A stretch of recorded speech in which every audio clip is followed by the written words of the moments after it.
नमस्कार मित्रांनो, मी दिनेश निर्मळ. तुम्हा सगळ्यांचं स्वागत आहे आपल्या या शेतीशाळाच्या लेक्चरमध्ये. तर मित्रांनो, आज आपण बघणार आहोत फार्मिंग बेस्ड लाईव्हलीहूड सिस्टम हा जो कोर्स आहे, या कोर्सच्या रिलेटेड जे क्वेश्चन पेपर पॅटर्न आहे, तो क्वेश्चन पेपर पॅटर्न आपल्याला आजच्या लेक्चरमध्ये डिस्कस करायचा आहे. त्यानंतर जे मोस्ट प्रोबेबल क्वेश्चन्स आहेत जे तुमच्या अपकमिंग सेमिस्टर एंड एक्झाम जे आहे त्यामध्ये येऊ शकतात, ते आज या लेक्चरमध्ये आज आपल्याला डिस्कस करायचे. तर मित्रांनो, लेक्चरला स्टार्ट करण्याच्या अगोदर हे लेक्चर आपल्या फ्रेंड्ससोबत जास्तीत जास्त शेअर करा, लेक्चरला लाईक करा आणि आपल्या यूट्यूब चॅनलला सबस्क्राईब करायला विसरू नका. तर मित्रांनो, उशीर न करता आपल्या लेक्चरला स्टार्ट करूयात. तर तुमचा जो हा कोर्स आहे, या कोर्समध्ये काय होतं, अगोदर क्वेश्चन पेपर पॅटर्न वेगळा होता. आत्ता जो हा कोर्स आहे याच्यामध्ये तुमचा क्वेश्चन पेपर पॅटर्न थोडा चेंज झालेला आहे. तुमचे मार्क्स जे आहेत ते चेंज झालेले आहेत. तो क्वेश्चन पेपर पॅटर्न नेमका कसा असणार आहे ते आपण अगोदर डिस्कस करूयात. तर फर्स्ट सेक्शन ए, तुम्हाला किती सेक्शन असणार आहेत? 3 सेक्शन्स असणार आहेत. सेक्शन ए, सेक्शन बी आणि सेक्शन सी. तर सेक्शन एमध्ये काय असेल, तर सेक्शन एमध्ये असतील तुम्हाला लॉंग डिस्क्रिप्टिव्ह क्वेश्चन्स, म्हणजे आन्सर लिहायचे आहेत तुम्हाला तिथं. त्यामध्ये तुम्हाला टोटल 6 क्वेश्चन्स असतील. त्यापैकी तुम्हाला फक्त 4 क्वेश्चन अटेम्प्ट करायचे. 6 पैकी फक्त 4 क्वेश्चन. प्रत्येक क्वेश्चन असेल 6 मार्क्ससाठी, म्हणजे ते झाले 24 मार्क. आणि हे कसे असणार आहेत? लॉंग डिस्क्रिप्टिव्ह आन्सर तुम्हाला लिहायचं, म्हणजे 6 मार्क मिळतील अशा दृष्टिकोनातनं तुम्हाला ते आन्सर लिहायचे आहेत त्या क्वेश्चनचे. म्हणजे हे झाले 24 मार्क्स. त्यानंतर येतो तुमचा सेक्शन बी. मग सेक्शन बीमध्ये काय असणार आहे? तर सेक्शन बीमध्ये पण पुन्हा 6 क्वेश्चन्स असणार आहेत. त्या 6 क्वेश्चनपैकी तुम्हाला परत त्यातले 4 क्वेश्चन अटेम्प्ट करायचे, म्हणजे 2 क्वेश्चन जे असणार आहेत ते तुम्हाला ऑप्शनल असणार आहेत. ठीक आहे. हा प्रत्येक क्वेश्चन असणार आहे 2 मार्कासाठी, म्हणजे हे झालेत 8 मार्क तुम्हाला. म्हणजे सेक्शन एमध्ये 6 क्वेश्चन 4 अटेम्प्ट करायचे, 6 मार्काला 1. सेक्शन बीमध्ये 6 क्वेश्चन 4 अटेम्प्ट करायचे, 2 मार्काला 1, म्हणजे 8. म्हणजे हे 24 आणि हे 8, 32 क्वेश्चन, 32 मार्क्स. त्यानंतर येतो तुमचा सेक्शन सी. सेक्शन सीमध्ये असणार आहे तुम्हाला ऑब्जेक्टिव्स. ऑब्जेक्टिव्हमध्ये मग तुम्हाला ते विचारू शकतात definitions, fill in the blanks, त्यानंतर डू ॲज डायरेक्टेड, तुम्हाला काही विचारू शकतात. ऑब्जेक्टिव्हमध्ये त्यांना नो लिमिटेशन्स, जो एक्झामिनर आहे त्यांना लिमिटेशन्सच नसतात, म्हणजे ते सिलेबसमधून तुम्हाला काही विचारू शकतात. त्यामध्ये असणार आहेत 2 क्वेश्चन असणार आहेत 4-4 मार्क्सचे, 1 ईच. मग फर्स्ट क्वेश्चन जर असेल, सपोज फर्स्ट क्वेश्चन जर असेल डेफिनेशन, तर 4 डेफिनेशन देतील, त्या तुम्हाला लिहावं लागतील. त्यानंतर किंवा सेकंड क्वेश्चन देतील, त्याच्यामध्ये तुम्हाला फिल इन द ब्लँक्स विचारतील किंवा मॅच द पेअर विचारतील. हे तुम्हाला लिहावं लागेल सेक्शन सीमध्ये. असे टोटल 3 सेक्शन्स आहेत. याच्या अगोदर जो पेपर पॅटर्न होता त्याच्यामध्ये तुम्हाला सेक्शन ए आणि सेक्शन बी बघायला मिळायचा आणि मार्क पण जास्त होते. आत्ता जे ते तुमचे पूर्ण जे मार्क्स आहेत ते 40 मार्क्सपर्यंत तुम्हाला 40 मार्क्सचा क्वेश्चन पेपर तुम्हाला असणार आहेत. म्हणजे सेक्शन ए, सेक्शन बी या 3 कॅटेगरीमध्ये, सेक्शन सी या 3 कॅटेगरीमध्ये क्वेश्चन पेपर डिवाईड झालेला दिसेल. तर आज आपण आपल्या या लेक्चरमध्ये काय डिस्कस करणार आहोत, तर जे मोस्ट प्रोबेबल क्वेश्चन्स आहेत, जे मला वाटतात की जे एक्झाममध्ये येऊ शकतात, ते क्वेश्चन्स आपण डिस्कस करणार आहोत. प्रिव्हियस इयरचे जे क्वेश्चन्स आहेत ते क्वेश्चन पेपर, आणि तुम्ही जो क्वेश्चन पेपर आहे त्याचे आन्सर कसे लिहायला पाहिजे, म्हणजे जेणेकरून तुम्हाला जो एक्झामिनर आहे तो जास्तीत जास्त मार्क काय मिळतील, म्हणजे तुम्ही जास्तीत जास्त मार्क काय करू शकतात, ग्रास्प करू शकतात. कशा प्रकारे क्वेश्चन लिहायला पाहिजे, एक्झामिनर कशा प्रकारे त्याचा दृष्टिकोन असतो, कसा तो जे तुमचा आन्सर शीट आहे ती कशी चेक करतो, मग तुम्ही कसं लिहायला पाहिजे, याबद्दल आपण पूर्ण कॉम्प्रेहेन्सिव्ह डिस्कशन आपण या लेक्चरमध्ये आज आपण करणार आहोत. तर आपल्या नेक्स्ट पार्टला स्टार्ट करण्या अगोदर आज आपण या लेक्चरमध्ये जे बघणार आहोत तो फक्त एक सिलेबसचा ओव्हरव्ह्यू असणार आहे, किंवा जे मोस्ट प्रोबेबल क्वेश्चन असणार आहे ते असणार आहे. तुम्हाला जर पूर्ण कॉम्प्रेहेन्सिव्ह स्टडी करायचं असेल तर आजच आपल्या प्ले स्टोअरवर जा, शेतीशाळा ॲप डाउनलोड करा आणि शेतीशाळा ॲपवरच्या आपला जो ॲग्री मास्टर क्लास आहे त्याला आजच जॉईन करा, जेणेकरून तुम्हाला आमच्या पूर्ण शेतीशाळाच्या टीमसोबत पूर्ण सिलेबसचा कॉम्प्रेहेन्सिव्ह स्टडी करता येईल. कोर्स वाईज लेक्चर तिथं तुम्हाला बघायला मिळतील, नोट्स बघायला मिळतील, आणि जे इम्पॉर्टंट क्वेश्चन आहे ते पण तुम्हाला तिथं बघायला मिळतील. तर आजच आपल्या ॲग्री मास्टर क्लासला जॉईन करा. एकदम अफोर्डेबल प्राईजमध्ये, फक्त 999 रुपीजमध्ये तो तुम्हाला अवेलेबल आहे. तर आजच आपल्या शेतीशाळाचा पार्ट बना. तर आपण काय करूयात, आपल्या नेक्स्ट क्वेश्चन जे आहेत, जे क्वेश्चन येऊ शकतात त्याच्यावर डिस्कशन करूयात. तर फर्स्ट क्वेश्चन आहे हा माझ्या दृष्टिकोनातून काय one of the important question आहे. म्हणजे मागच्या वर्षी पण काय होता, हा क्वेश्चन आला होता एक्झाममध्ये. तर माझ्या दृष्टिकोनातून मी याला फर्स्ट नंबर का घेतला आहे, तर व्हेरी व्हेरी इम्पॉर्टंट क्वेश्चनच्या कॅटेगरीमध्ये हा क्वेश्चन येतो. तर क्वेश्चन काय आहे, what do you mean by agroclimatic zones, enlist the agroclimatic zones of India. तर ॲग्रोक्लायमॅटिक झोन्स म्हणजे नेमकं काय, ॲग्रोक्लायमॅटिक झोन्स कोणकोणते आहेत, ते कोणत्या कमिटीने दिले किंवा कोणत्या इन्स्टिट्यूटने दिले, हे सगळं आपल्याला ह्या क्वेश्चनमध्ये लिहायचं असतं. तर मग तुम्ही ॲन्सर कसं लिहिणार, तर आपला जो क्वेश्चन असतो त्या क्वेश्चनचा ॲन्सर लिहिताना त्याचे 3 पार्टमध्ये त्याला प्रामुख्याने डिवाईड केलेलं असतं. फर्स्ट असतं इंट्रोडक्शन, सेकंड असतं त्याची मेन बॉडी आणि लास्ट असतं कन्क्लुजन. या फॉर्मॅटमध्ये जर तुम्ही तुमचं ॲन्सर लिहिलं तर एक्झामिनर जो आहे तो तुमचे मार्क कुठंच काटू नाही शकत. म्हणजे तो विचार करेल की याचे मार्क कुठं कमी करायचे. या 3 याच्यामध्येच तुम्ही तुमचा ॲन्सर लिहायला पाहिजे, इंट्रोडक्शन, मेन बॉडी आणि कन्क्लुजन. तर मग ॲग्रोक्लायमॅटिक झोन्स हा क्वेश्चन कसा एक्झाममध्ये आला तर कसा टॅकल करणार आहेत तुम्ही. तर ॲग्रोक्लायमॅटिक झोन्स म्हणजे काय याच्याबद्दल तुम्हाला माहिती पाहिजे. मग तुम्ही ॲग्रोक्लायमॅटिक झोन्स लिहिणार, त्यामध्ये तुम्ही काय करायचं, ॲग्रोक्लायमॅटिक झोन्समध्ये पॉईंटनुसार लिहायचं. म्हणजे एक्झामिनरला पण काय होतं, तो चेक करताना एकदम सुटसुटीत दिसतं, चांगल्या प्रकारे लिहिलेलं असलं, त्याला पण चांगलं इम्प्रेशन पडतं. म्हणजे एक्झाममध्ये तुम्ही काय लिहिता त्याच्यापेक्षा कसं लिहिता याला जास्त इम्पॉर्टन्स आहे. म्हणजे तुम्ही थोडंसं कमी पॉईंट जरी लिहिले पण चांगले जर लिहिले तरी तुम्हाला एक्झामिनर काय देऊ शकतो, मार्क देऊ शकतो. ॲग्रोक्लायमॅटिक झोन्सबद्दल तुम्हाला सगळी माहिती पाहिजे. तर ॲग्रोक्लायमॅटिक झोन्स म्हणजे काय त्याच्याबद्दल तुम्ही डिटेल पॉईंट्समध्ये लिहायचं. त्यानंतर कोणकोणते ॲग्रोक्लायमॅटिक झोन्स आहेत ते तुम्ही इनलिस्ट करायचे. इनलिस्ट करायचं सांगितले, इनलिस्ट करायचे किंवा इनलिस्ट करतानाच त्यांच्या 1-1, 2-2 पॉईंटमध्ये काय करायचं, त्यांचं एक्सप्लेनेशन द्यायचं. Agroclimatic zone, first agroclimatic zone कोणता आहे मग त्याचं एक्सप्लेनेशन द्यायचं, सेकंड कोणता आहे त्याचं एक्सप्लेनेशन द्यायचं. जेणेकरून तुम्हाला काय होईल, एक्झामिनरचा पर्स्पेक्टिव्ह काय असेल की याला ॲग्रोक्लायमॅटिक झोन्स माहिती आहे आणि त्याच्याबद्दलची जी इन्फॉर्मेशन आहे ती पण याला माहिती आहे. अशा प्रकारे जर लिहिलं तुम्हाला जास्तीत जास्त मार्क त्यामध्ये मिळू शकतात. तर मी जर एक्झाममध्ये असेल तर मी कसा लिहायला हा क्वेश्चन, तर बघा फर्स्ट मी लिहिल ॲग्रोक्लायमॅटिक झोन्स म्हणजे काय. मग आपण बघितलं होतं ॲग्रोक्लायमॅटिक झोन्स म्हणजे काय, ॲग्रोक्लायमॅटिक झोन्स कुणी दिले आहेत. तर ॲग्रोक्लायमॅटिक झोन्स म्हणजे काय, एक पर्टिक्युलर एरिया असतो ज्याच्यामध्ये तिथलं रेनफॉल, तिथली सॉईल, तिथलं ॲटमॉस्फिअर हे काय असतं, त्या एरियामध्ये काय असतं, सिमिलर असतं. मग ज्या एरियामध्ये सिमिलर आहे त्याचा एक पार्ट बनवला, दुसऱ्या एरियामध्ये थोडंसं डिफरंट आहे त्याचा एक पार्ट बनवला. असे जे एरिया आहेत यांना कॅटेगराईज केलं आणि त्याला म्हटलं आपण ॲग्रोक्लायमॅटिक झोन्स. मग तुम्ही काय लिहिणार त्या ॲग्रोक्लायमॅटिक झोन्समध्ये, and agroclimatic zones is a land unit in terms of major climate suitable for certain range of crops and cultivars. तर असा एरिया किंवा असा झोन जो काय एक क्लायमेट किंवा एखाद्या सर्टन क्रॉप्सला काय सुटेबल आहेत किंवा तिथली सॉईलचे टाईप, तिथला रेनफॉल, तिथलं टेम्परेचर, तिथलं वॉटरची जी अवेलेबिलिटी आहे ती काय तिथली सेम येते एका पर्टिक्युलर एरियाची, त्याला म्हणतो आपण ॲग्रोक्लायमॅटिक झोन्स. हे लिहिलं तुम्ही.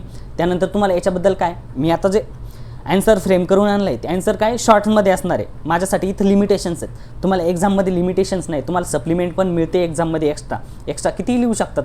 म्हणजे किती नाही लिहायचं पण जेवढं लिमिटेड तेवढं लिहू शकतात. माझ्यासाठी मी स्लाईडमध्ये जे बुलेट पॉईंट्स आहेत तेवढे आणले, तुम्ही डिटेलमध्ये लिहायचं आहे ॲग्रोक्लायमॅटिक झोन्स म्हणजे काय. आता त्याच्यानंतर तुम्ही अजून लिहू शकतात ॲग्रोक्लायमॅटिक झोन्स जे आहेत ते कोणी दिले होते, अजून ॲग्रोक्लायमॅटिक झोन कोणत्या कमिशनने दिले होते, कोणत्या इन्स्टिट्यूटने दिले होते का. तर आपण बघितलं होतं 1988ला जे प्लॅनिंग कमिशन्स आहेत, 7th Year 5 प्लॅनिंग कमिशनचे, त्यांनी काय दिले होते आपल्याला हे ॲग्रोक्लायमॅटिक झोन्स दिले आहेत. मग त्याच्यामध्ये पण 2 वेगवेगळ्या प्रकारचे. मग सर आता मी कोणते लिहायचे, ICARनं पण दिलेले आहेत किंवा NARPनं पण ॲग्रोक्लायमॅटिक झोन्स दिलेले आहेत. त्याच्यानंतर प्लॅनिंग कमिशननं पण दिलेले आहेत. मग कोणते लिहायचे तर मी तुम्हाला लेक्चरमध्ये सांगितलं होतं, आता परत सांगतो. एक्झामिनरच्या दृष्टिकोनातून कोणते असतात, जे प्लॅनिंग कमिशननं दिलेले आहेत. कारण की जे ICAR किंवा NARPनं दिलेले आहेत ते 127 ॲग्रोक्लायमॅटिक झोन्स आहेत. तेवढे पॉसिबल आहेत तुमच्याने लिहिणं किंवा एक्झामिनर पण तेवढे अपेक्षित नाही घेत की 127 यांना माहीत असतील किंवा यांनी लिहायला पाहिजे. एक्झामिनरच्या दृष्टिकोनातून कोणते, जे प्लॅनिंग कमिशनने 15 ॲग्रोक्लायमॅटिक झोन्स दिले ते 15 ॲग्रोक्लायमॅटिक झोन्स तरी याला माहीत पाहिजे. त्या 15 ॲग्रोक्लायमॅटिक झोन्सबद्दल यांना इन्फॉर्मेशन पाहिजे. मग जे प्लॅनिंग कमिशनचे 15 ॲग्रोक्लायमॅटिक झोन्स आहेत तेवढेच आपल्याला काय करायचे, फक्त यामध्ये लिहायचे. तर मग ते कोणकोणते, मग तुम्ही लिहिणार ॲग्रोक्लायमॅटिक झोन्स लिहिलं, त्याच्याबद्दल इन्फॉर्मेशन लिहिली, कोणी दिले आहेत, किती दिले आहेत, कोणत्या इयरला दिलेत, एवढं लिहिलं. मग त्याच्यानंतर लिहायचं ॲग्रोक्लायमॅटिक झोन्स ऑफ इंडिया. मग त्याच्यामध्ये इनलिस्ट करायला सुरुवात करायची कोणकोणते. तर first agroclimatic zones western Himalayan zones. आपण 15 ॲग्रोक्लायमॅटिक झोन्स पाहिले, त्यातला फर्स्ट बघितला होता आपण वेस्टर्न हिमालयन झोन.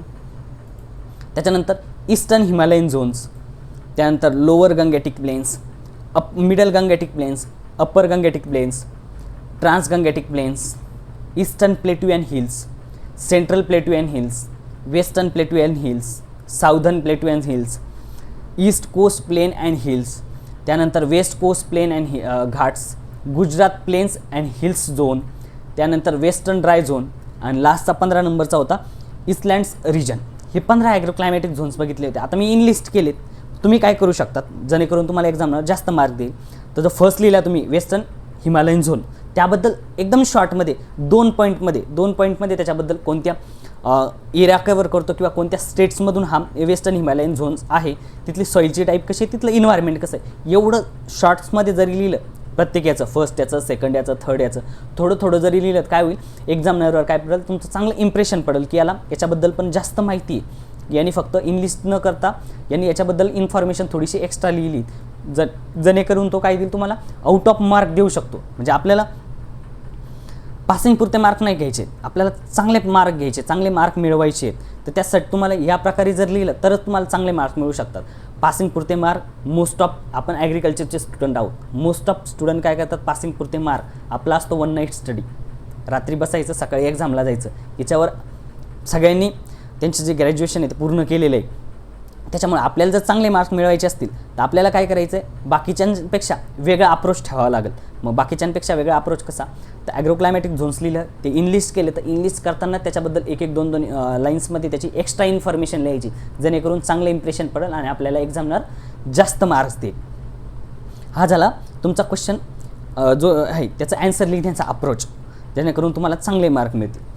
हा होता फर्स्ट क्वेश्चन आणि हा व्हेरी इम्पॉर्टंटच्या कॅटेगरीमध्ये येतो बरं का. म्हणजे हा एक्झाममध्ये येणार म्हणजे मला असं वाटतंय की हा एक्झाममध्ये क्वेश्चन येणार.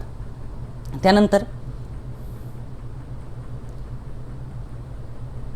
सेकंड क्वेश्चन आहे बघा, define livelihood, state difference between urban and rural livelihood patterns. आपण लाईव्हलीहूड म्हणजे काय हे बघितलं होतं. लाईव्हलीहूड म्हणजे नेमकं काय असतं, लाईव्हलीहूडचे कन्सेप्ट्स काय आहे, त्याचे कंपोनंट काय आहे, हे आपण सगळं स्टडी केलेलं आहे.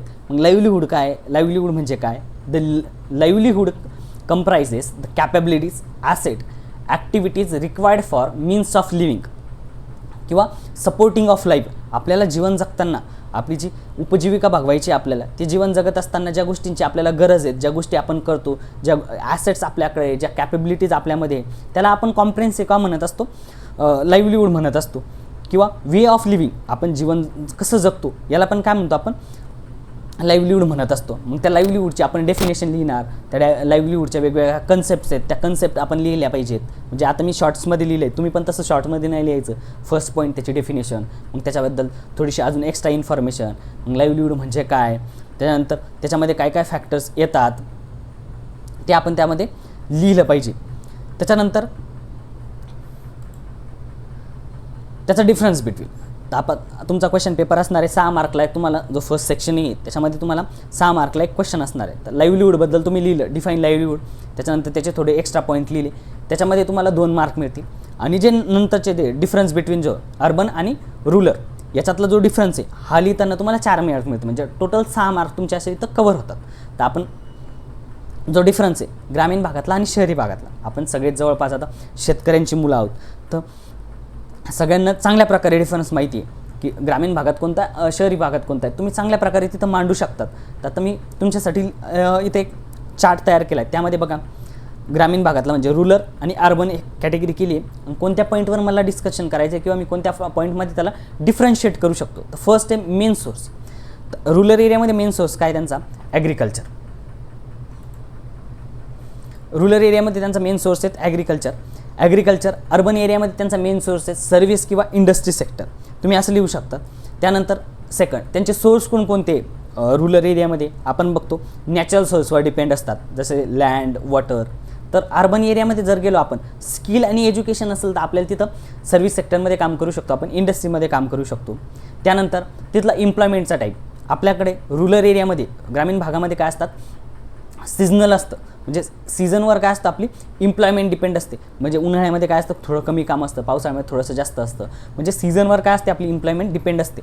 तसंच जर शहरी भागात गेलं, अर्बन एरियामध्ये गेलं तर तिथं गव्हर्नमेंट एम्प्लॉय असेल तर रेग्युलर बेसिसवर वर्क असतं, किंवा इंडस्ट्रीमध्ये जाणारे असतील किंवा दुसरीकडे कुठं काम करणार असतील कॉन्ट्रॅक्च्युअल बेसिसवर काय असतं, त्यांचं एम्प्लॉयमेंट टाईप असतो.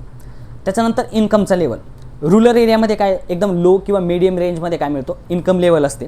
तसंच शहरी भागामध्ये किंवा अर्बन एरियामध्ये मिडियम टू हाय लेवलमध्ये काय असते, इन्कम त्यांची असते किंवा त्यांचं लिव्हिंग स्टँडर्ड कसं आहे त्यांचं, आपलं ग्रामीण भागातले जे लोक आहेत त्यांचं कसं आहे, बेसिक लिव्हिंग स्टँडर्ड आहेत. आणि अर्बन एरियामध्ये जे आहेत, अर्बन एरियातल्या लोकांचं कसं मॉडर्न किंवा एक्सपेन्सिव्ह लिव्हिंग स्टँडर्ड्स आहेत, म्हणजे चांगल्या प्रकारचं ते जीवन जगत असतात.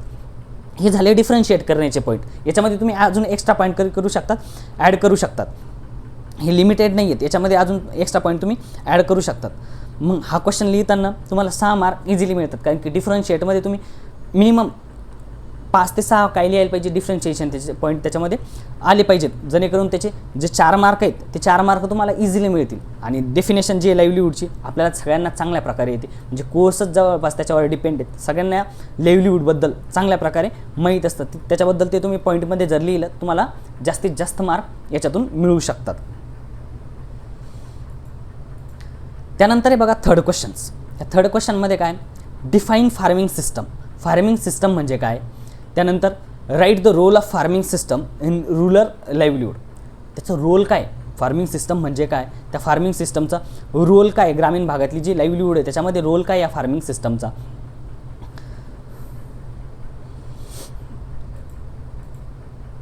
तर आपण बघूयात फार्मिंग सिस्टम. मग फार्मिंग सिस्टममध्ये तुम्ही फार्मिंग सिस्टमची डेफिनेशन लिहिणार, फार्मिंग सिस्टमबद्दल थोडीशी इन्फॉर्मेशन आधी लिहिणार. मग farming system is a way of farmer manage crops, animal, land, water and labour or method of agriculture practices that combines various inputs to produce outputs. तर फार्मिंग सिस्टम म्हणजे काय, जो फार्मर्स असतो त्याचं क्रॉप्स, त्याचे जे ॲनिमल्स, वॉटर, लेबर किंवा जे ॲग्रिकल्चर प्रॅक्टिसेस आहेत त्या मॅनेज करत असतो, त्यालाच आपण काय म्हणतो, फार्मिंग सिस्टम म्हणत असतो. आपल्या जसे एक सिस्टम माहिती आहे आपल्याला, एक प्रकारची काय असते, एक सायकल असते, तशीच फार्मिंग सिस्टम म्हणजे काय, एक प्रकारची सायकल्स आहेत किंवा मॅनेजमेंट प्रॅक्टिसेस आहेत, जो शेतकरी काय करत असतो त्याचं मॅनेजमेंट करत असतो. तर त्या फार्मिंग सिस्टमचे रोल काय, ते रोल पण आपल्याला माहीत पाहिजे, कोणकोणत्या प्रकारचे रोल्स आहेत. मग त्या रोलबद्दल आपल्याला डिटेल लिहिता आलं पाहिजे. आता तुम्ही फार्मिंग सिस्टम लिहिलं, फार्मिंग सिस्टमचे पॉईंट वाईज लिहायचं. आता मी जरी एका पॅरेग्राफमध्ये लिहिलं, तुम्ही काय लिहायचं, पॉईंटमध्ये लिहायचं. फार्मिंग सिस्टम नाव टाकायचं, त्याला डबल यानी लाईन मारायची, म्हणजे काय होईल, त्याला हायलाईट होईल, तो फार्मिंग सिस्टमबद्दल लिहितोय बाबा फार्मिंग सिस्टम. त्याच्यानंतर पॉईंट वाईज लिहायचं, फार्मिंग सिस्टम म्हणजे काय, फार्मर काय करतो, त्याचे क्रॉप्स, ॲनिमल मॅनेज करत असतो. त्याच्यानंतर खाली लिहायचं रोल्स ऑफ फार्मिंग सिस्टम. मग कोणकोणते रोल्स आहेत, मग त्या रोल्सबद्दल तुम्हाला डिटेल लिहिता पण आला पाहिजे. मग कोणते रोल्स आहेत, तरी बघा हे रोल्स आहेत. फर्स्ट रोल फार्मिंग सिस्टमचा काय आहे, लाईव्हलीहूड स्टेबिलिटी. लाईव्हलीहूड स्टेबिलिटी म्हणजे काय, जी फर्स्ट रोलमध्ये येतं लाईव्हलीहूड स्टेबिलिटी. मग त्याच्यामध्ये तुम्ही काय लिहिणार, तुम्ही फक्त इंग्लिश नाही करायचे, तुम्ही काय करायचं, त्याचं डिटेल एक फर्स्ट लिहायचं, 1 नंबर लाईव्हलीहूड स्टेबिलिटी. त्याच्यानंतर त्याचं थोडंसं एक्सप्लेनेशन. मग लाईव्हलीहूड स्टेबिलिटीमध्ये काय येतं, फूड सिक्युरिटी येते, म्हणजे आपलं जी उपजीविका आहे, जे आपलं दररोजचं जीवन आहे ते आपण कसं स्टेबल करू शकतो, म्हणजे आपल्याकडे फूड सिक्युरिटी असेल तर आपण ते स्टेबल करू शकतो. त्यानंतर आपलं जे हाऊसहोल्ड इन्कम आहे तो पण जर प्रॉपर असेल तर आपण ती स्टेबल करू शकतो. या प्रकारचे पॉईंट तुम्ही काय करू शकता, त्या लाईव्हलीहूड स्टेबिलिटीमध्ये लिहू शकता. त्याच्यानंतर सेकंड पॉईंट डायव्हर्सिफिकेशन. मग डायव्हर्सिफिकेशनमध्ये काय लिहिणार, मग तुम्ही डायव्हर्सिफिकेशनमध्ये लिहिणार, सर आम्ही लिहिणार बघा डायव्हर्सिफिकेशन, जर आपण क्रॉपचं डायव्हर्सिफिकेशन केलं तर आपली आपण रिस्क कमी करू शकतो. म्हणजे एकच क्रॉप न लावता जर 2 वेगवेगळे क्रॉप लावले, मग एकाला जर कमी भाव मिळाला तर दुसऱ्याला थोडासा जास्त मिळाला तर काय होईल, तिथं रिस्क माझी कमी होईल. असे पॉईंट तुम्ही काय करू शकता, डायव्हर्सिफिकेशनमध्ये लिहू शकतात. त्यानंतर इकॉलॉजिकल सर्व्हिसेस, म्हणजे आपलं जे क्लायमेटच्या रिलेटेड गोष्टी त्या तुम्ही त्या इकॉलॉजिकल सर्व्हिसेसमध्ये लिहू शकतात. त्यानंतर लाईव्हस्टॉकमध्ये काय लिहिणार, सर लाईव्हस्टॉकमध्ये फार्मरनी काय, त्याचा जो फार्म आहे किंवा त्याची जी शेती आहे त्याला जर आपण ज्याला जोड व्यवसाय म्हणतो, तो जोड व्यवसाय म्हणून जर लाईव्हस्टॉकचं काय केलं, रिअरिंग केली, त्याचं काय होऊ शकतं, त्याच्या इन्कममध्ये एक्स्ट्रा इन्कम तो जनरेट करू शकतो. या असे पॉईंट आपण या लाईव्हस्टॉकमध्ये लिहू शकतो. त्यानंतर रिसोर्स मॅनेजमेंट. रिसोर्स मॅनेजमेंटमध्ये काय, सर आपली लँड आहे, आपलं वॉटर आहे, याबद्दल आम्ही काय करणार, याबद्दल आम्ही एक्स्ट्रा इन्फॉर्मेशन लिहिणार. ते कसे मॅनेज झाले पाहिजे, त्याचं कसं मॅनेजमेंट केलं पाहिजे, म्हणजे ते जे रिसोर्स आहेत त्याला पुरेपूर त्याचा आपण वापर कसा केला पाहिजे, हे आम्ही रिसोर्स मॅनेजमेंटमध्ये लिहिणार. त्यानंतर इनोव्हेशन. फार्मिंग हे इनोव्हेशन आहेत साठी ओळखले जातात. फार्मिंगमध्ये खूप सारे इनोव्हेशन्स केल्या जातात. मग त्या कोणकोणत्या इनोव्हेशन्स आहेत, नवनवीन इनोव्हेशन्स, नवनवीन टेक्निक्स, याच्याबद्दल आम्ही थोडीशी इन्फॉर्मेशन लिहू. त्यानंतर cultural and social importance. Culturally कसा इम्पॉर्टन्स आहेत फार्मिंग सिस्टम, आणि सोशल इम्पॉर्टन्स काय आहेत, हे सोशल इम्पॉर्टन्स आम्ही त्यामध्ये लिहिणार. जेणेकरून हे जर तुम्ही असं कॉम्प्रिहेन्सिव्ह लिहिलं, तुम्हाला काय मिळतील, तुमचे पुरेपूर मार्क त्यामध्ये मिळतील, म्हणजे जास्तीत जास्त मार्क तुम्ही त्यामध्ये ग्रास्प करू शकतात. फार्मिंग सिस्टम डिटेलमध्ये लिहिलं, त्यानंतर जे रोल्स आहेत ते रोल्सबद्दल पण तुम्ही डिटेलमध्ये इन्फॉर्मेशन लिहिली, फक्त इनलिस्टच नाही केले तर त्याच्याबद्दल डिटेल इन्फॉर्मेशन लिहिली. म्हणजे जो एक्झामिनर आहे किंवा तुमची जे ॲन्सरची चेक करणार आहे त्याला पण प्रश्न पडेल की याचे मार्क कुठं कमी करायचे किंवा हिचे मार्क कुठं कमी करायचे. त्याच्यामुळे तुम्ही या कॉम्प्रेन्सिव्ह पूर्ण असं तुम्हाला हे घ्यायला पाहिजे. आणि तो कॉम्प्रेन्सिव्ह स्टडी करण्यासाठी तुम्हाला सिलेबसबद्दल सगळी पुरेपूर माहिती पाहिजे. आपल्या सिलेबसमध्ये काय आहे, पूर्ण कन्सेप्ट काय आहे, कन्सेप्ट क्लिअर पाहिजे. तुम्ही जर रट्टा मारला तर रट्टा मारून काय होणार आहे, फक्त तुम्ही इनलिस्ट करू शकता, डेफिनेशन लिहू शकता, एवढंच होऊ शकतं. तुमची जर कन्सेप्ट क्लिअर असेल तर पूर्ण डिटेलमध्ये तुम्ही त्या क्वेश्चनचा ॲन्सर लिहू शकता. त्यानंतर नेक्स्ट क्वेश्चन आहे बघा, state types of traditional and modern farming systems, write difference between traditional and modern farming system. हा पण one of the important question आहे माझ्या दृष्टिकोनातून की हा येऊ शकतो. ट्रॅडिशनल फार्मिंग सिस्टमचे जे टाईप्स आहेत किंवा मॉडर्न फार्मिंग सिस्टमचे जे टाईप्स आहेत ते टाईप्स कोणकोणत्या प्रकारचे आहे आणि ट्रॅडिशनल आणि मॉडर्न फार्मिंग सिस्टम जे आहेत याच्यामध्ये डिफरन्शिएशन, हा क्वेश्चन म्हणजे मला पर्सनली वाटतो की हा क्वेश्चन येऊ शकतो एक्झाममध्ये. हा एक क्वेश्चन आहे ज्याच्यामध्ये ट्रॅडिशनल आणि मॉडर्न फार्मिंग सिस्टमबद्दल लिहायचं आहे, त्याचे टाईप्स आणि त्याचे डिफरन्स बिटवीन लिहायचे. मग त्यामध्ये तुम्ही कसं लिहिणार जेणेकरून जास्त मार्क मिळतील, तर आपण ते बघूयात. तर फर्स्ट ट्रॅडिशनल फार्मिंग सिस्टम आपण बघितले होते. ट्रॅडिशनल फार्मिंग सिस्टम, मग ट्रॅडिशनल फार्मिंग सिस्टमचे कोणकोणते टाईप्स आहेत. ट्रॅडिशनल फार्मिंग सिस्टममध्ये फर्स्ट बघितलं आपण शिफ्टिंग कल्टिवेशन, हा एक त्याचा टाईप आहे. मग शिफ्टिंग कल्टिवेशनला आपण झूम कल्टिवेशन पण म्हणतो, ज्याच्यामध्ये काय होत असतं, फक्त आपला जो क्रॉप आहे तो सेम राहत असतो, फक्त लँड आपण काय करतो चेंज करत असतो, त्याला म्हणतो आपण शिफ्टिंग कल्टिवेशन. त्यानंतर ॲग्रोफॉरेस्ट्री म्हणजे नेमकं काय, म्हणजे आपले जे ट्रीज आहेत त्या ट्रीजचे आपण प्लांटेशन केल्याच्या नंतर जो मध्ये स्पेस होतो त्याच्यामध्ये काय करू शकतो आपण, आपले क्रॉप ग्रो करू शकतो, त्याला म्हणतो आपण ॲग्रोफॉरेस्ट्री.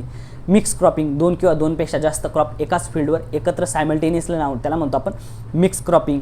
सबसिस्टन्स फार्मिंग म्हणजे काय, आपली जी फॅमिली आहे, आपण जे प्रोडक्शन करणार आहेत ते प्रोडक्शन केल्याच्या नंतर जे प्रोडक्शन झालं आहे तेवढं पूर्ण प्रोडक्शन काय आपल्या फॅमिली पुरतंच आहे, लिमिटेड आहे, आपण मार्केटमध्ये त्याला नंतर सेल नाही करू शकत. म्हणजे आपल्या फॅमिलीचा उदरनिर्वाह भागेल एवढंच अन्न किंवा एवढंच फूड जे ते आपल्याकडे अवेलेबल आहे त्याला म्हणतो आपण सबसिस्टन्स फार्मिंग. हे झाले ट्रॅडिशनल फार्मिंगचे टाईप्स. त्याच्यानंतर मॉडर्न फार्मिंगमध्ये कोणकोणते टाईप्स येतात, तर फर्स्ट प्लांटेशन क्रॉपिंग बघितलं होतं आपण. प्लांटेशन क्रॉपिंग हे मॉडर्न फार्मिंगमध्ये येतं. त्यानंतर कमर्शियल लेवलवर जे लार्ज स्केलवर जे अमेरिकेसारखा जो देश आहेत त्यांच्याकडे लार्ज स्केलमध्ये काय केले जातात, फार्मिंग केल्या आहेत, त्याला म्हणतात कमर्शियल फार्मिंग. त्यानंतर किंवा एरोपोनिक सिस्टम मी नवीन कन्सेप्ट होती, म्हणजे ज्या मुलांनी ॲग्री मास्टर क्लास केला असेल त्यांना माहिती आहे एरोपोनिक्स म्हणजे काय. एरोपोनिक्समध्ये काय, म्हणजे मी परत सांगतो, एरोपोनिक्स म्हणजे काय, हवेमध्ये काय असतात रूट्स जे आहेत ते रूट्स काय असतात, तो रूट्स आपण सॉईलमध्ये नाही लावत, म्हणजे ते रूट्स जे आलेले असतात ते सॉईलमध्ये नसतात, ते रूट्स काय असतात हवेमध्ये एअरमध्ये असतात. आणि त्याच्यावर आपण काय करत असतो, मिस्ट जे आपले जे पाण्याचा फवारा आहे किंवा जे सोल्युशन्स आहेत ज्याच्यामध्ये न्यूट्रिएंट आहेत त्याचा आपण काय करत असतो, स्प्रे करत असतो, म्हणजे ते रूट्स काय करतील ते ॲब्झॉर्ब करतील, त्याला म्हणतो आपण एरोपोनिक्स. त्यानंतर हायड्रोपोनिक्समध्ये काय फक्त सोल्युशन वापरलं जातं, सोल्युशनवर काय होतात ते प्लांट ग्रो होतात. म्हणजे प्लांट जे असतात तुम्ही बघितलं असेल मोस्ट ऑफ जणांनी, एक पाईप असतो बघा, त्या पाईपमध्ये प्लांट लावलेले तुम्ही इंस्टाग्रामवर, आता सगळेजण इंस्टाग्राम वापरतात त्याच्यावर तुम्ही रील्स बघितल्या असेल. प्लांट जे आहेत ते प्लांट लावलेले असतात, त्या प्लांटचे जे रूट्स आहेत खालून पाणी वाहत असतं, त्या जे सोल्युशन असतं त्याच्यामध्ये सगळे मिनरल्स जे प्लांटला रिक्वायर्ड आहे ते असतात, ते वाहत असतं. मग रूट्स काय करतात, त्या पाण्यातूनच ते ॲब्झॉर्ब करत असतात, म्हणजे सॉईलमध्ये प्लांट ग्रो होत नाही. हायड्रोपोनिक्स पाण्यावर काय असतात ते प्लांट ग्रो होत असतात, त्याला म्हणतो आपण हायड्रोपोनिक्स. हे झाल्या मॉडर्न कन्सेप्ट. मग तुम्ही ट्रॅडिशनल लिहिणार, ट्रॅडिशनलचे टाईप लिहिणार, मॉडर्न लिहिणार, मॉडर्नचे पूर्ण टाईप्स लिहिणार. म्हणजे हे लिहिलं त्याच्याबद्दल थोडंसं एक्सप्लेनेशन लिहिलं तुमचा इथं 3 मार्क्स मिळून जातात. ट्रॅडिशनल आणि मॉडर्नमध्ये तुम्हाला 3-3 मार्क मिळून जातात. त्यानंतर डिफरन्शिएशन लिहायचं आपल्याला. मग डिफरन्शिएशन तुम्हाला जवळपास 3 मार्क लागेल. 6 मार्कचा क्वेश्चन आहे, 3 मार्कला ते 3 मार्कला आहे, 6 मार्कला तुमचं कवर होऊन जातं. तेवढं जर लिहिलं 3 मार्क तुमचे तिथं सिक्युअर होऊन जाणार आहे, तुमचा एक्झामिनर तिथं मार्क काटू शकत नाही. त्यानंतर तुम्ही आता डिफरन्शिएशनवर आलात, मग ट्रॅडिशनल फार्मिंग आणि मॉडर्न फार्मिंगचं डिफरन्शिएशन करायचं. मग त्यामध्ये कोणते पॉईंट असायला पाहिजेत, तर फर्स्ट पॉईंट बघा, ट्रॅडिशनल फार्मिंगमध्ये mainly based on labour incentive. Traditional farming कशी असते, लेबर इन्सेंटिव्ह असते, म्हणजे लेबरला काय द्यावा लागतो, तिथं जास्त लेबर आपल्याला रिक्वायर्ड असतं. तसंच मॉडर्न फार्मिंग काय, कॅपिटल इन्सेंटिव्ह आहे, म्हणजे कॅपिटल जास्त भांडवलची गरज असते. मॉडर्न फार्मिंग करायची आहे, कमर्शियल फार्मिंग करायची आहे, तर माझ्याकडे पैसा नसेल तर कमर्शियल फार्मिंग करू शकतो का मी, नाही करू शकत. मग कॅपिटल इन्सेंटिव्ह काय, मॉडर्न फार्मिंग आहे. आणि आपली जी ट्रॅडिशनल फार्मिंग आहे, आपली जी परंपरागत चालू आलेली शेती आहे ती काय इंटेन्सिव्ह, कशी लेबर इन्सेंटिव्ह फार्मिंग आहे. त्यानंतर सेकंड पॉईंटमध्ये काय लिहिणार तुम्ही, environmental friendly as a natural manure is use as a fertilizer. तर ट्रॅडिशनल फार्मिंग कशी इन्व्हायरमेंट फ्रेंडली आहे, ज्याच्यामध्ये आपण आपला मॅन्युअर जे ते काय म्हणून जे आपले शेणखत म्हणतो आपण त्याला, शेणखत काय म्हणून वापरतो आपण, फर्टिलायझर म्हणून आपल्या फार्ममध्ये वापरत असतो. आत्ता आपण काय करायला लागलो, जे पेस्टिसाइड्स आहेत किंवा केमिकल फर्टिलायझर ते वापरायला लागलो. याच्या अगोदर काय होतं, आपले जे आजी आजोबा असतील, जे आपली मागची जनरेशन असेल ती काय करत होती, जे मॅन्युअर आहेत आपले जे शेणखत आहेत ते काय करत होते, शेतीमध्ये वापरत होते ॲज अ फर्टिलायझर म्हणून. आत्ता आपण काय करतो आहे, केमिकल फर्टिलायझरचा वापर करतो आहे, पेस्टिसाईडचा वापर करतो आहे. हे पॉईंट तुम्ही त्यामध्ये लिहू शकता, ट्रॅडिशनल आणि मॉडर्नमध्ये. त्यानंतर थर्ड टाईपमध्ये काय लिहिणार तुम्ही, takes longer duration for the crop to yield as a result rate of production is low. म्हणजे जास्त काळ लागत होता. ट्रॅडिशनल फार्मिंग जी होती ती काय होती, तिच्यामध्ये क्रॉपची यील्ड पण कशी होती, कमी होती आणि तिला ग्रो होण्यासाठी जास्त ड्युरेशन लागत होता. आज मॉडर्न फार्मिंगमध्ये आपण काय करतो आहे, केमिकल फर्टिलायझर, त्यानंतर ग्रोथ बूस्टर हे वापरल्यामुळं काय होतं, फास्ट काय होतं, क्रॉप ग्रो होत आहे आणि यील्ड पण काय झाली आपली वाढली आहे as compare to traditional farming. हा पॉईंट त्यामध्ये तुम्ही इन्क्लूड करू शकतात. त्यानंतर हाय इनपुट आर रिक्वायर्ड और मॉडर्नमध्ये लो इनपुट्स आर रिक्वायर्ड. जास्त इनपुट्सची गरज असते मॉडर्न फार्मिंगमध्ये. आज आपण बघतो, आपण आपल्या शेतीमध्ये एक ट्रॉली जरी काय केलं, एक पूर्ण ट्रॅक्टरची ट्रॉली भरून जरी शेणखत टाकले आणि आपल्या दुसरं एक मॉडर्न फार्मिंग करणारा शेतकरी त्यांनी जर 2 जरी काय टाकले केमिकल फर्टिलायझर टाकले, ते काय होतात आपल्या ट्रॅडिशनल फार्मिंगला भारी पडतात. म्हणजे मॉडर्न फार्मिंग जी काय लो इनपुटची फार्मिंग आहे ना, ट्रॅडिशनल फार्मिंगमध्ये इनपुट्स कसे असतात, जास्त वापरल्या जातात, इनपुट्स रिक्वायर्ड जास्त असतात ट्रॅडिशनल फार्मिंगमध्ये. मॉडर्न फार्मिंगमध्ये इनपुट कमी आपल्याला बघायला मिळतात. हे झालं त्याचा डिफरन्स बिटवीन. तर आपण फर्स्ट काय लिहिले, त्याचे टाईप्स लिहिले, ट्रॅडिशनलचे कोणते टाईप्स आहेत, मॉडर्नचे कोणते टाईप्स आहेत. इथं तुमचे मार्क सिक्युअर झाले. त्यानंतर लिहिले तुम्ही डिफरन्स बिटवीन, एक प्रॉपर पद्धतीने चार्ट बनवायचा, ट्रॅडिशनल लिहायचं, मॉडर्न लिहायचं, दोन्हीकडं पण चांगल्या प्रकारे डिफरन्शिएशन लिहायचं. एवढं जरी लिहिलं तरी तुमचे मार्क तुम्ही त्यामध्ये सिक्युअर करू शकतात. आणि हा क्वेश्चन जो आहे one of the important question आहे. मी परत यासाठी सांगतो की तुम्ही हा क्वेश्चन चांगल्या प्रकारे करा. म्हणजे मी ज्या PPTच्या माध्यमातून सांगतोय त्याच्यापेक्षाही तुम्ही चांगल्या प्रकारे अजून त्याचा थोडासा डिटेलमध्ये अभ्यास करायचा, जेणेकरून हा जर क्वेश्चन एक्झाममध्ये आला तुम्ही त्याचा चांगल्या प्रकारे त्याला टॅकल करू शकतात. त्यानंतर आहे बघा 5th question, enlist risk factor in farming based livelihood system, explain any one risk factor. मग रिस्क फॅक्टर काय आहेत, फार्मिंग जे लाईव्हलीहूड बेस्ड फार्मिंग सिस्टम जे त्याच्यामध्ये रिस्क फॅक्टर कोणते आहेत, कोणकोणते रिस्क फॅक्टर आपण कन्सिडर करायला पाहिजेत, ते रिस्क फॅक्टर कोणते आहेत. तर हे रिस्क फॅक्टर आहेत. आता मी इनलिस्ट करून आणले, मग तुम्हाला याच्यातले विचारतील की हे एवढे इनलिस्ट करायचे आणि त्यातला तुम्हाला कोणता तरी एक एक्सप्लेन करायचा, किंवा असं पण विचारू शकतात की enlist risk factor in farming based livelihood system and explain production and technical risk factor. म्हणजे असं नाही की any one risk factor explain करा, ते देऊ पण शकतात, कोणता एक्सप्लेन करा स्पेसिफिक त्यातला, प्रोडक्शन आणि टेक्निकल रिस्क फॅक्टर तुम्हाला एक्सप्लेन करावा लागेल त्यातला, असं पण देऊ शकतात. म्हणजे असं नाही की फक्त तुम्ही कोणताही एक्सप्लेन करा तुमच्या मनाने, मग सर मी एकच करून जाणार आहे कोणता तरी, मी प्रोडक्शन आणि टेक्निकल रिस्क फॅक्टर करून जातो, मग तिथे एक्झाममध्ये येईल explain any one risk factor. पण ते आपल्यापेक्षा जास्त हुशार असतात, ते काही दुसरं देऊ शकतात. ते देऊ शकतात marketing risk factor, explain marketing risk factor. मग काय करणार आहेत तुम्ही, त्यासाठी तुम्हाला या पूर्ण जे रिस्क फॅक्टर आहेत या पूर्ण रिस्क फॅक्टरबद्दल काय पाहिजे, इन्फॉर्मेशन पाहिजे किंवा माहिती पाहिजे, ते तुम्ही स्टडी केलेलं पाहिजे. म्हणजे तुम्हाला कोणताही जरी त्यांनी दिला, म्हणजे त्यांनी एनी वन रिस्क फॅक्टर जरी दिला किंवा एक्सप्लेन मार्केटिंग रिस्क फॅक्टर दिला किंवा फायनान्शियल रिस्क फॅक्टर दिला, तरी तुम्हाला काय झालं पाहिजे, लिहिता आलं पाहिजे तिथं. अशा प्रकारे आपला स्टडी पाहिजे. तर फर्स्ट आहेत production and technical risk. Production आणि टेक्निकल रिस्कमध्ये काय लिहिणार आहेत तुम्ही. मग प्रोडक्शन आणि टेक्निकल रिस्कमध्ये कशी प्रोडक्शनबद्दल आपल्याला रिस्क असू शकते किंवा टेक्निकल रिस्क कशी असू शकते. आपलं फार्मिंग जी करतोय आपण, लाईव्हलीहूड सिस्टीम जी आपली, त्याच्यामध्ये आपल्याला जो प्रोडक्शन किंवा टेक्निकल रिस्क आहे ती कशी असू शकते.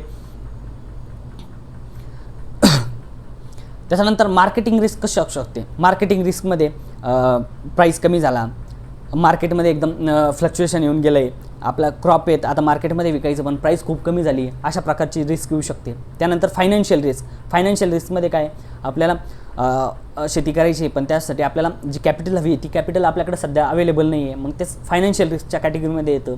Institutional risk. इन्स्टिट्यूशनल रिस्कमध्ये काय लिहिणार तुम्ही, जे वेगवेगळे इन्स्टिट्यूट्स आहेत ते इन्स्टिट्यूट काय प्रॉपर गायडन्स करत नाही आहे, त्याच्याबद्दल तुम्ही त्यामध्ये लिहू शकतात. त्यानंतर त्यानंतर तुम्ही लिहू शकतात अजून अनप्रिडिक्टेबल जो चेंजेस होतात, जे सर्व्हिसेस प्रोव्हाइड करत असतात इन्स्टिट्यूशन, ते सर्व्हिसेस प्रॉपर प्रोव्हाइड नाही करत आहेत, ते तुम्ही त्या इन्स्टिट्यूशनल रिस्कमध्ये लिहू शकतात. त्यानंतर ह्युमन आणि पर्सनल रिस्क. ह्युमन आणि पर्सनल रिस्क काय असू शकते सर? बरं, ॲक्सिडेंट होऊ शकतो, एखादं फॅमिली प्रॉब्लेम असू शकतो. हे पण काय झालं, ह्युमन किंवा पर्सनल रिस्क झाले. याच्यामुळे पण काय होऊ शकतं, आपल्याला रिस्क आहे, आपले जे लाईव्हलीहूड सिस्टम आहे याला रिस्क आहे. त्यानंतर इंटर रिलेशन रिस्क. मग इंटर रिलेशन रिस्कमध्ये काय लिहू शकतो, ज्यामध्ये आपण लिहू शकतो वेगवेगळ्या ज्या प्रोडक्शनचे प्राईज आहे, प्रोडक्शन घेतल्यानंतर आपल्याला जी प्राईज मिळायला पाहिजे ते प्राईज नाही मिळत आहे. त्यानंतर आपल्याला वेगवेगळ्या ज्या रिस्क आहेत, आपलं एखादं कर्ज घेतलं आहे त्याला आपल्याला वापस द्यायचं आहे, मग आपल्याला ती वापस देण्यासाठी आपल्याला जे कॅपिटल पाहिजे ती कॅपिटल नाही आहे, ते झाले इंटर रिलेशन रिस्क. ह्या इंटर रिलेशन रिस्क लिहू शकतात. म्हणजे तुमचा ह्या क्वेश्चनबद्दल काय पाहिजे, कॉम्प्रिहेन्सिव्ह स्टडी पाहिजे. मग तुम्हाला काहीही विचारलं, इनलिस्ट करायला विचारलं, इनलिस्ट करू शकतात. त्यातला एखादा एक्सप्लेन करायला सांगितला तो एक्सप्लेन करू शकता, किंवा त्यातला स्पेसिफिक एक्सप्लेन करायला सांगितला तो पण तुम्ही एक्सप्लेन करू शकतात. असा तुमचा कॉम्प्रिहेन्सिव्ह पूर्ण स्टडी पाहिजे. हा होता 5th नंबरचा क्वेश्चन. त्यानंतर नेक्स्ट क्वेश्चन आहे, enlist the different indicators to measure the livelihood system and explain any one. मग आता याच्यात पण तुम्हाला इनलिस्ट करायचे जे मेजर्स आहेत किंवा जे इंडिकेटर्स आहेत लाईव्हलीहूड सिस्टमला मेजर करण्याचे, ते कोणकोणते इंडिकेटर्स असणार आहे. ते इंडिकेटरमध्ये त्यातला तुम्हाला एखादा एक्सप्लेन करायला येऊ शकतात, किंवा मी लास्ट क्वेश्चनमध्ये सांगितलं त्यातला पण कोणता पण तुम्हाला स्पेसिफिक ते एक्सप्लेन करून किंवा मेन्शन करून सांगू शकता की हा तुम्ही एक्सप्लेन करायला पाहिजे. त्यामध्ये बघा कोणकोणते आहेत मग इंडिकेटर्स. द फर्स्ट आहे livelihood security index, livelihood security index. त्यानंतर सेकंड आहे social equity index, economic efficiency index, livelihood asset, coupling coordination degree, poverty, resource accessibility, livelihood diversity. हे काय झाले, इंडिकेटर्स झाले. मग आता तुम्हाला यातलं सांगितलं की आता तुम्हाला फर्स्ट सांगितलं लाईव्हलीहूड सिक्युरिटी इंडेक्स एक्सप्लेन करा. इथं काय दिलं आहे, मी क्वेश्चनमध्ये काय मेन्शन केलं आहे, एक्सप्लेन एनीवन. मग एक्सप्लेन एनीवनमध्ये ए नंबरचा स्टुडंट जो आहे तो first livelihood security index explain करत, बी नंबरचा स्टुडंट पॉवर्टी एक्सप्लेन करत, सी नंबरचा student social equity index explain करत. पण मी जर असं नाही दिलं, enlist different indicator measures to livelihood system and explain livelihood security index. मग आता तुम्हाला लाईव्हलीहूड सिक्युरिटी इंडेक्सबद्दल प्रॉपर माहिती पाहिजे, म्हणजे तो तुम्ही लिहू शकतात. मी जर याच्याऐवजी पॉवर्टी दिलं, पॉवर्टीबद्दल तुम्हाला माहिती पाहिजे, किंवा लाईव्हलीहूड ॲसेटबद्दल तुम्हाला माहिती पाहिजे. हा पण क्वेश्चन असा आहे ज्यामध्ये तुम्हाला या क्वेश्चनबद्दल किंवा ते जे इंडिकेटर आहेत त्याच्याबद्दल पूर्ण कॉम्प्रिहेन्सिव्ह नॉलेज पाहिजे, त्याचा तुम्ही स्टडी केलेला पाहिजे, जेणेकरून तुम्हाला कोणताही विचारलं तुम्ही त्यामध्ये लिहू शकतात. मग सपोज आता मला फर्स्ट विचारलं लाईव्हलीहूड सिक्युरिटी इंडेक्स, मग मी त्यामध्ये लिहिणार लाईव्हलीहूड सिक्युरिटी इंडेक्स. मग फर्स्ट त्याच्यामध्ये पॉईंट लिहिणार मी, it is a composite index that includes component like food security, economic security, health, educational security, social security, institutional security and infrastructural security. हे काय करणार मी त्यामध्ये लिहिणार, अजून त्यामध्ये एक्स्ट्रा पॉईंट लिहिणार की कशी सिक्युरिटी दिली पाहिजे. हे सगळे पॉईंट त्यामध्ये मी इनलिस्ट करणार, जेणेकरून काय एक्झामिनर माझे मार्क कट करणार नाही. इनलिस्ट केलं, त्यातलं जो विचारलं आपल्याला ते एक्सप्लेन केलं, किंवा त्यांनी जर एनीवन सांगितलेलं असेल तर एनीवन एक्सप्लेन केलं, जेणेकरून आपल्याला हे पूर्ण मार्क जे आपल्याला 6 मार्क मिळवायचे या लॉंग आन्सरमधून ते आपल्याला मिळतील. यासाठी तुम्हाला पूर्ण कॉम्प्रिहेन्सिव्ह स्टडी पाहिजे.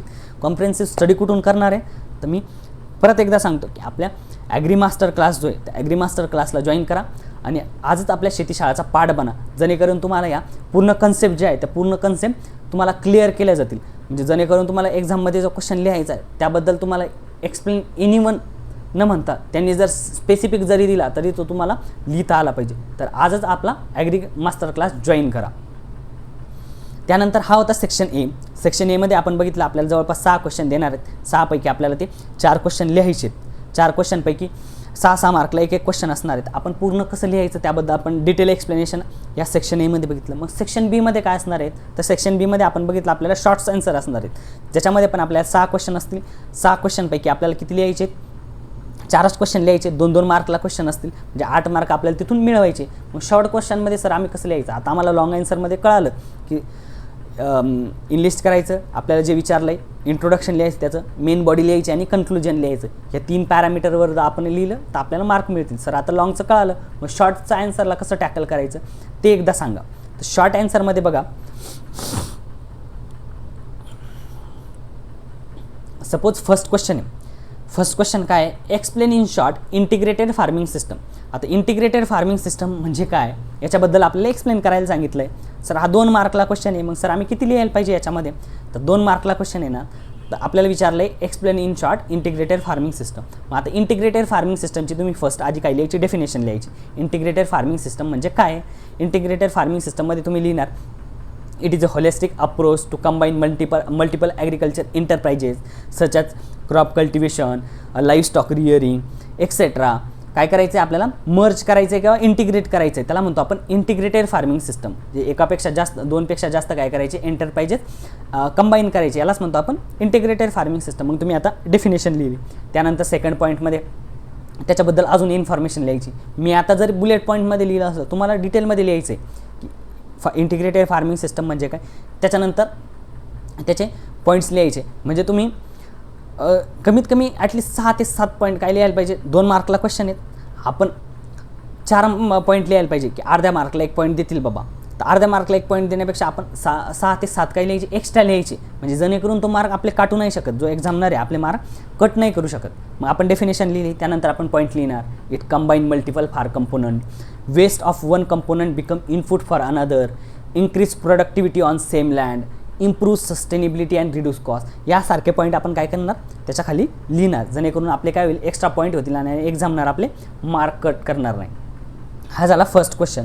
यासारखाच बघा second question, explain in short goat management. मग गोट मॅनेजमेंटबद्दल तुम्हाला काय माहिती आहे, त्याला कसं मॅनेजमेंट करावं लागतं याबद्दल आपण शॉर्टमध्ये इन्फॉर्मेशन लिहिणार, जेणेकरून आपल्याला इथं पण 2 मार्क आपले सिक्युअर होतील. मग त्यामध्ये तुम्ही लिहू शकतात feeding tree leaves, shrubs, concentrate, ensure food good growth, goats needs dry clean housing, म्हणजे चांगल्या प्रकारचं हाऊसिंग पाहिजे त्यांना. ब्रीडिंग सिलेक्शन ज्याच्यामुळं मिल्क काय होऊ शकतं, improve milk and meat productivity improve होऊ शकते. यासारखे जे पॉईंट्स आहेत, म्हणजे अजून एक्स्ट्रा पॉईंट तुम्हाला लिहावं लागतील. या एक्स्ट्रा पॉईंट त्यामध्ये लिहायचे, जेणेकरून प्रॉपर गोट मॅनेजमेंट तुम्ही माहिती असं एक्झामिनरला समजलं पाहिजे की हा गोट मॅनेजमेंट या स्टुडंटला माहिती, याचे मार्क आपण याला 2 मार्क इथं देऊ शकतो आपण याला. या प्रकारे आपण तुम्ही क्वेश्चनला या शॉर्ट ॲन्सरला टॅकल केलं पाहिजे. म्हणजे खूप जास्त लिहायचं नाही आहे, शॉर्ट ॲन्सरमध्ये खूप जास्त लिहायचं नाही, पेजभर लिहून काढतोय सर मी, एवढं लिहायचं नाही. शॉर्ट्समध्येच लिहायचं, पण मुद्देसूद लिहायचं, जेणेकरून एक्झामिनरला पण पॉईंट टू पॉईंट काय होईल, चेक करायला. एक्झामिनरला पण काय नाही, तुमचा एकच पेपर चेक नाही करायचा आहे, त्याला खूप सारे पेपर चेक करायचे. तुम्ही 1 पेज लिहिलं तरी तो 2च मार्क देणार आहे, आणि तुम्ही पॉईंट वाईज जरी लिहिलं तरी तो तुम्हाला 2च मार्क देणार आहे. तर जेवढं क्वेश्चनची रिक्वायरमेंट आहे तेवढंच काय करायचे, फक्त लिहायचं. त्यानंतर कोणते क्वेश्चन येऊ शकतात, what is agriculture livelihood system. Agriculture livelihood system म्हणजे काय, आपला कोर्सच त्यावर मेनली डिपेंड आहेत. मग ॲग्रिकल्चर लाईव्हलीहूड सिस्टमबद्दल तुम्हाला प्रॉपर माहिती पाहिजे, त्याची तुम्ही डेफिनेशन्स लिहिणार. त्यामध्ये काय काय पॉईंट्स येतात, जसं की food, employment, income, rural families, याच्याबद्दल तुम्ही लिहिणार. त्यामध्ये पूर्ण शॉर्ट्समध्ये लिहायचं, जेणेकरून तो तुम्हाला पूर्ण मार्क देईल. त्यानंतर give any one case study related to integrated farming. मला असं वाटतंय हा जे शॉर्ट आन्सरमध्ये पण काय एक्झामिनरला खूप सारा स्कोप आहे की क्वेश्चन तयार करण्याचा, पण मला असं वाटतं की हा क्वेश्चन येऊ शकतो. केस स्टडी आपण आपल्या लेक्चर्समध्ये बघितलं होतं, किंवा तुमच्या सिलेबसमध्ये पण बघा, केस स्टडीच्या रिलेटेड काय आहेत. Case study is nothing but example. Case study म्हणजे एक्झाम्पल. इंटिग्रेटेड फार्मिंग सिस्टम माहिती आहे आपल्याला, मग त्याबद्दलचं एक्झाम्पल, एखादं वेल नोन एक्झाम्पल तुम्हाला जे माहिती आहे ते तुम्ही तिथं लिहू शकतात. पण आपल्याला सगळ्यांना कोणतं एक वेल नोन एक्झाम्पल माहिती आहे, अमूलचं मॉडेल. आपल्याकडं जे अमूलचं दूध बघतो आपण, त्या अमूलचं मॉडेल काय इंटिग्रेटेड फार्मिंग सिस्टमचं काय एक वेल नोन एक्झाम्पल आहे, किंवा केस स्टडी येते त्याच्याबद्दलची. मग त्याच्यामध्ये वेगवेगळ्या फार्मरनी काय केलं होतं, एक कोऑपरेटिव्ह सोसायटी चालू केली होती, ज्याच्यामध्ये ते डेअरी फार्मिंग करायचे. आज ती इंडस्ट्री खूप मोठी झाली आहे. अमूल हा खूप मोठा ब्रँड झाला आहे, नॅशनल नाही तो इंटरनॅशनल लेवलचा काय हा ब्रँड आहे आज अमूल. तर हे एक्झाम्पल तुम्ही त्यामध्ये लिहू शकतात. मग त्याच्यामध्ये वुमनला इम्पॉवरमेंट भेटते, रूरल एरियातली इकॉनॉमी काय होत असते, स्ट्रॉंग होत असते, व्हॅल्यू ॲडिशन, ऑन्टरप्रिनरशिप, यासारख्या गोष्टी आपण त्यामध्ये मेन्शन करू शकतो. आता केस स्टडीचा हा एक तुम्ही काय चांगल्या प्रकारे स्टडी करून जाऊ शकतात, जेणेकरून तो एक्झाममध्ये येण्याचे मला असं तरी वाटतं की चान्सेस आहे याचे. केस स्टडीच्या रिलेटेड एखादा तरी केस स्टडी तुम्हाला शॉर्ट ॲन्सरमध्ये म्हणा, लॉंग ॲन्सरमध्ये म्हणा, किंवा ऑब्जेक्टिव्हमध्ये काहीतरी त्यावर क्वेश्चन विचारू शकतात. त्यानंतर explain in short mix farming. मग मिक्स फार्मिंगबद्दल तुम्हाला, मिक्स फार्मिंग म्हणजे काय त्याची डेफिनेशन. मिक्स फार्मिंग म्हणजे 2 किंवा 2पेक्षा जास्त क्रॉप्स एक सोबत काय करायचे, एका सेम पीस ऑफ लँडवर ग्रो करायचे, आपण त्याला मिक्स फार्मिंग म्हणतो. त्याचे ऑब्जेक्टिव्स काय आहे, ज्याच्यामध्ये आपण काय करत असतो, आपली जी रिस्क आहे ती मिनिमाइज करत असतो. त्यानंतर त्याचे एक्झाम्पल कोणते आहेत, व्हीट, प्लस ग्राम, sorghum प्लस PGNP यासारखे एक्झाम्पल आपण काय करू शकतो तिथं मेन्शन करू शकतो. त्यानंतरचा क्वेश्चन आहे बघा ॲग्रोफॉरेस्ट्री. ॲग्रोफॉरेस्ट्री काय? ॲग्रोफॉरेस्ट्रीचा पण क्वेश्चन मला का असा one of the important question म्हणून मी तुम्हाला सांगतो की हा क्वेश्चन इम्पॉर्टंट आहे, शॉर्ट आन्सरमध्ये विचारू शकतात. ॲग्रोफॉरेस्ट्रीबद्दलचे इम्पॉर्टंट काय लिहू शकतात तुम्ही. ॲग्रोफॉरेस्ट्री काय इम्पॉर्टंट आहे आपल्यासाठी, त्याची डेफिनेशन लिहायची सुरुवातीला, मग त्याचे पॉईंट्स लिहायचे, कसे इम्पॉर्टन्स आहेत, आपल्या सॉईलची फर्टिलिटी वाढते ॲग्रोफॉरेस्ट्रीमुळं, त्यानंतर फार्मरला बेनिफिट होतो, त्यानंतर आपली जी क्लायमेटची रिस्क आहे ती पण काय होत असते, रिड्यूस होत असते, मिनिमाइज होत असते. यासारखे तुम्ही पॉईंट त्यामध्ये लिहू शकतात. म्हणजे 2 मार्क मिळवणं, शॉर्ट आन्सरमध्ये 2 मार्क मिळवणं खूप इझी आहे. कारण की क्वेश्चन मिक्स क्रॉपिंगमध्ये मी खूप सारं लिहू शकतो, पण तुम्हाला त्यामधलं पॉईंट वाईजच लिहायचं, जेणेकरून 2 मार्क हे आपल्याला एक्झामनर देऊन टाकल. त्यानंतर बघा how does government support to promote the aquaculture. मग ॲक्वाकल्चरला प्रमोट करण्यासाठी पण गव्हर्नमेंट कसं सपोर्ट करतं आपल्याला ते तुम्ही त्यामध्ये लिहू शकतात. मग कसं सपोर्ट करतं तर वेगवेगळ्या स्कीम्स होत्यात गव्हर्नमेंटच्या, आपण बघितल्या होत्या बघा.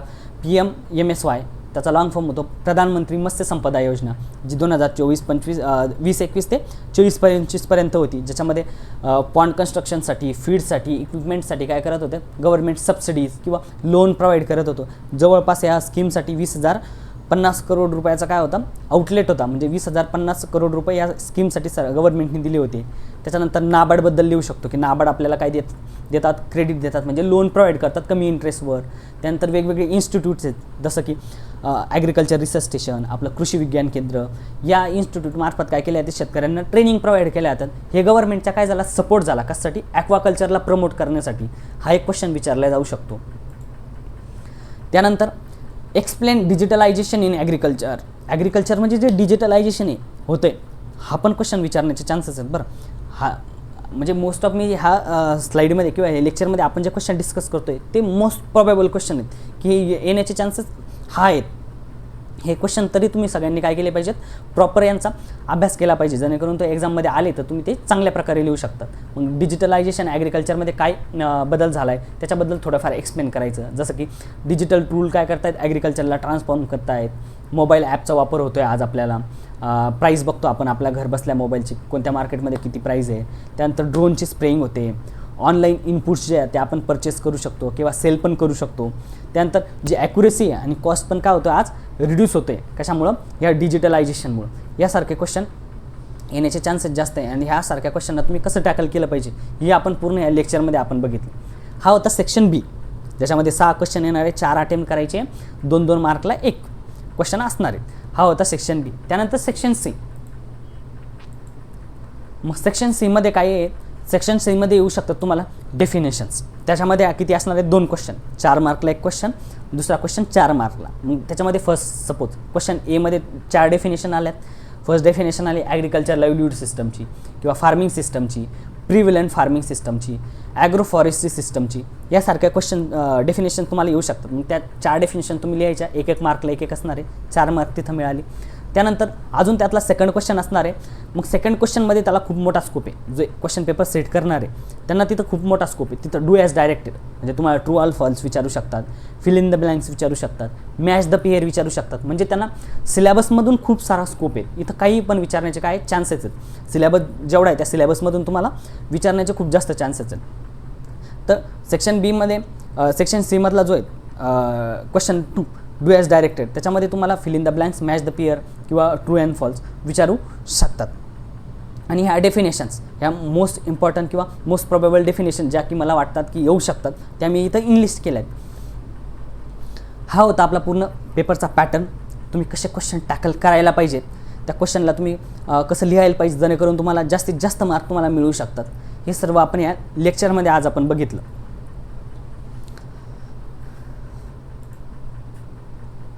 तर ह्या लेक्चरला आपल्या फ्रेंड्ससोबत जास्तीत जास्त शेअर करा, जेणेकरून त्यांना पण याचा फायदा होईल.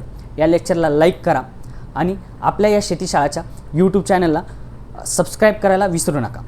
आणि आपला जो ॲग्री मास्टर क्लास आहे त्या ॲग्री मास्टर क्लास आजच जॉईन करा, जेणेकरून तुम्हाला जो कॉम्प्रेहेन्सिव्ह सिलेबस आहे तो कॉम्प्रेहेन्सिव्ह सिलेबसचे लेक्चर्स, त्याच्या नोट्स तुम्हाला मिळतील. आणि तुमचा एक कॉम्प्रेहेन्सिव्ह स्टडी नेक्स्ट जी अपकमिंग एक्झाम आहेत त्यामध्ये तुमचा होईल. यासाठी आजच आपल्या ॲग्री मास्टर क्लासला जॉईन करा आणि आपल्या शेतीशाळाचा एक पार्ट बना. तोपर्यंत bye bye, take care, have a nice day.